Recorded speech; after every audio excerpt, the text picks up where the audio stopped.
This is Joshua Hart here for Seconds Out. Jamie, I don't even want to know how you're feeling right now. I bet you're over the moon. Manchester United win the FA Cup, but more importantly, Jack Catterall, justice has been served. Just talk to me about tonight. Mate, I'm just over the moon. Over the moon for Jack. Relieved. Over 2 years coming, and the performance he put in, the storm he had to weather in that second half of the fight, and then for him to flip it, turn it round and come back in the 11th round the way he did. I'm just so proud of him.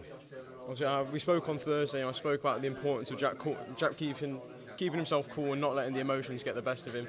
We all know how cool-headed of a man Jack is. I've been in the gym and I've seen him. He's a consummate professional. He doesn't think anything of it. He just goes in there with a game plan.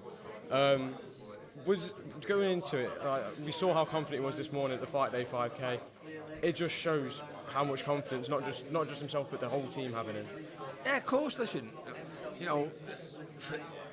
that's him. That's his normal, natural demeanour. If I would never go against that. A lot of trainers, I believe, would go. Don't be walking around. Everyone's going to be asking you for pictures. You should be sat down resting.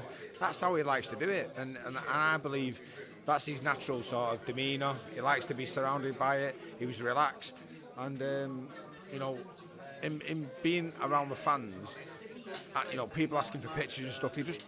It's like water off a duck's back. He doesn't bother him one in the slightest. So some people would look at that and go, he's taking his eye off the ball. He's not taking the fight seriously. Couldn't be any far further from the truth. And in many ways, I'm so glad the way the fight played out tonight. Jack's took loads of lessons on board there in terms of how to navigate a tough, elite level 12-round fight.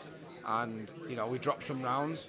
He even though he was tired, he found that inside him to turn it round and still finish big.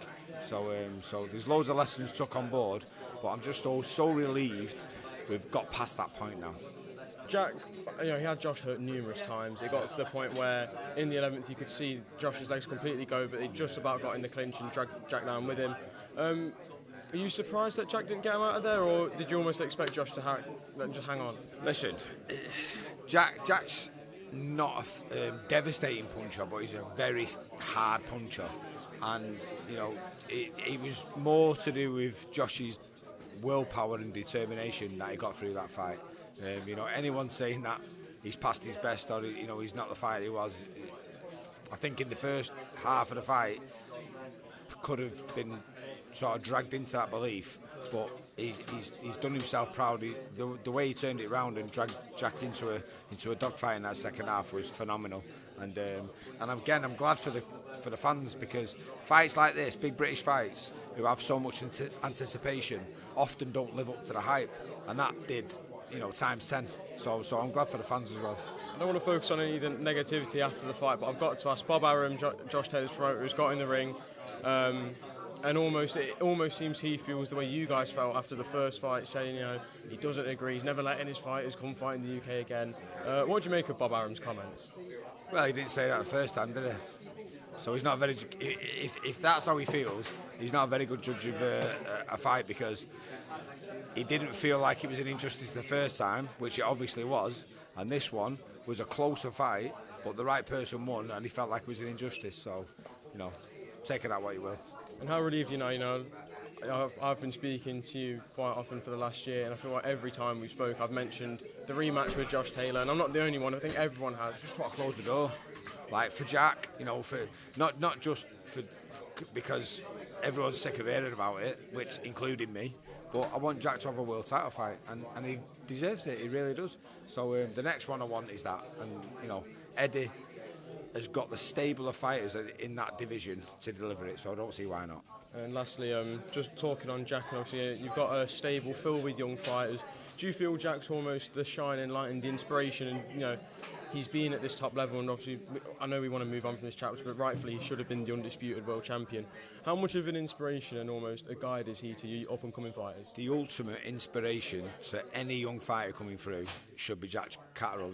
He's the type of role model that all young fighters should look up to, especially the kids in my gym, all the young pros coming through, even amateurs who come and train with us during the day. He's such a role model for them all. And not only that, he actually takes the time out of to try and help him. So they'll come along. They're in a little bit of awe of him at first, and then he'll sort of, at the end of a session, he'll bring them in, and he'll start sort of going through stuff and talking them through things, stuff they're doing wrong, explain things to him. He doesn't have to do that, but he does it out of the goodness of his heart. He's just a beautiful kid. I'm so proud of him. Jamie, obviously, I'm going to wish you congratulations and the whole team congratulations. You've closed the door on this chapter. Justice has been served, and yeah, I'm just absolutely buzzing. I'm sure everyone else is. Thank you for your time as always.